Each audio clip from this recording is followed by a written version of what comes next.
Welcome to the deep dive. Okay, let's talk about something probably on a lot of minds, fixing your credit.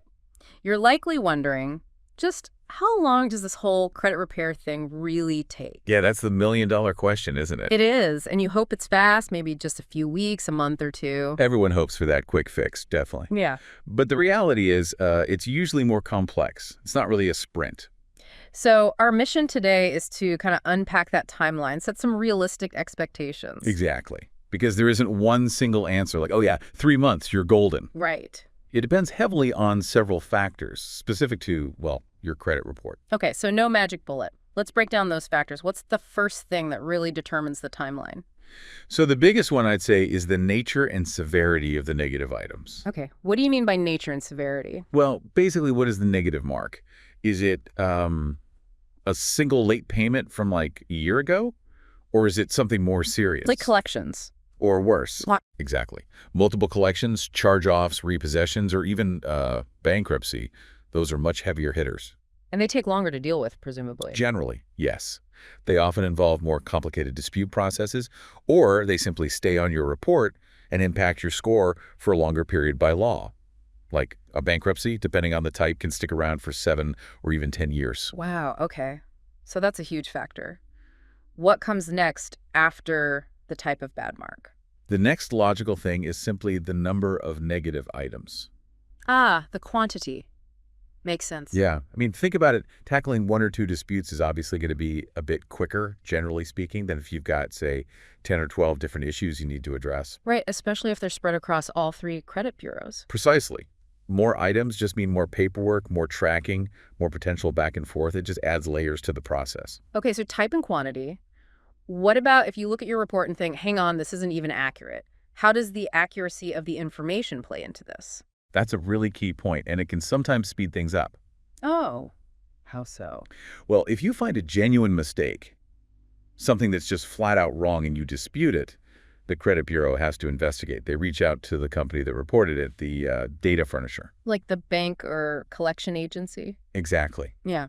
And if that furnisher can't prove the information is correct or they don't respond in time, the bureau is required to remove or correct that item.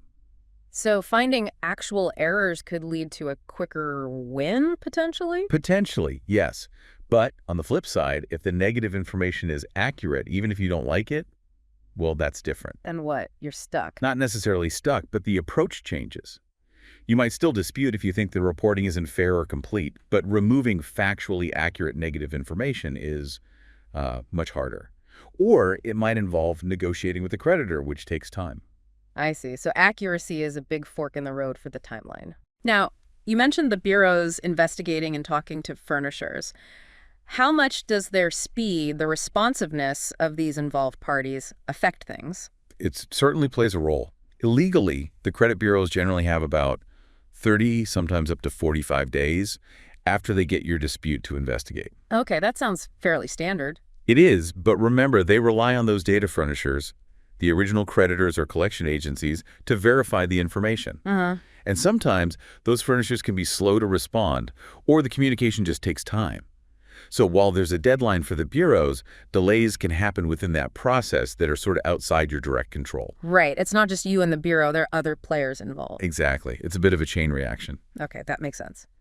Now, let's shift focus to what we can control.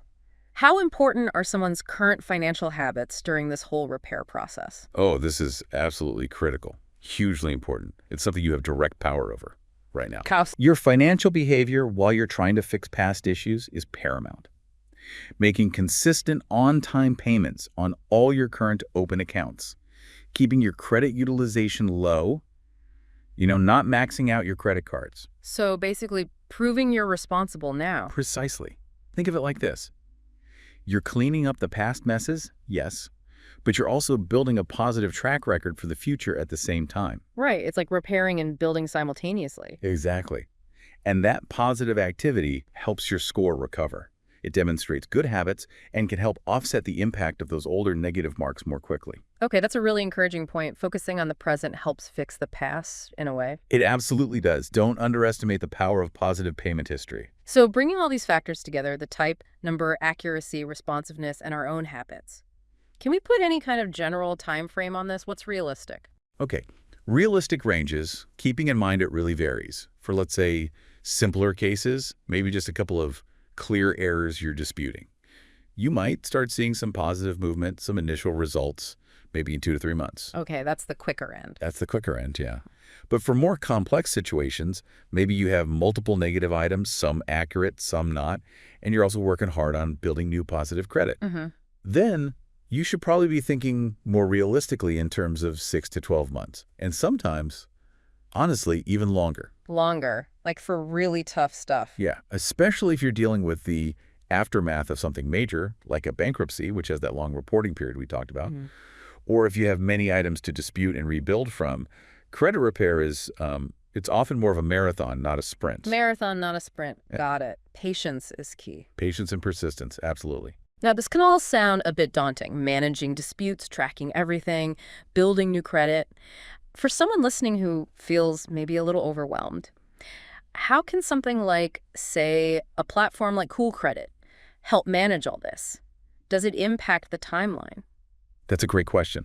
Platforms like Cool Credit are really designed to help streamline and organize the whole process.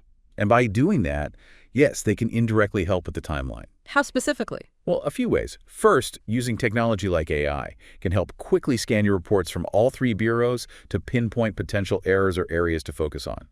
That saves a lot of manual effort and time right up front. Okay, faster identification. Right. Second, they can make generating and sending dispute letters much more efficient, making sure they're drafted correctly, sent to the right places. That gets the ball rolling properly. Take some of the admin headache away. Definitely. And third, features like in-app tracking let you see the status of your disputes easily.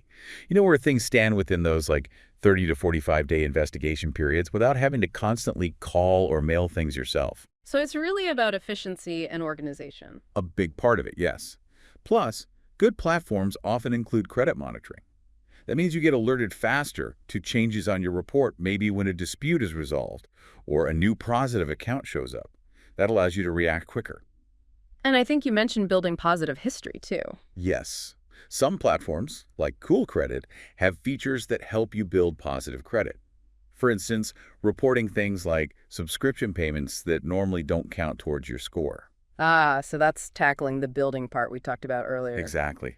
While you're working on disputing the negatives, you're actively adding positives. This parallel approach can potentially help your score improve more holistically and maybe even show progress a bit sooner than just focusing on disputes alone. That makes a lot of sense, hitting it from both sides. It really does. So tools like Cool Credit help manage the complexity, keep you organized, and support both the repair and the rebuilding process. They don't magically erase bad credit overnight. Nobody can do that, but they provide structure and efficiency. Understood. So the big takeaways seem to be patience, understanding the specific factors impacting your situation, and consistent action. That's it in a nutshell. It's not an overnight fix. Yeah. You need to understand what you're dealing with, take consistent, informed action, whether that's disputing errors or building positive habits, and stick with it. This has been really clarifying. Thanks for breaking down that timeline complexity for us. It helps set the stage for what's realistic. My pleasure. Happy to help paint a clearer picture. And thank you for joining us for this deep dive. Hopefully this gives you a much better handle on the road ahead for your own credit journey. Yeah, and maybe something to think about as you move forward is looking at all those factors we discussed, the item types, the number, the accuracy, credit or speed, your habits. Which one or two do you think will be the biggest influence on your personal timeline? Reflecting on that could be a really powerful first step.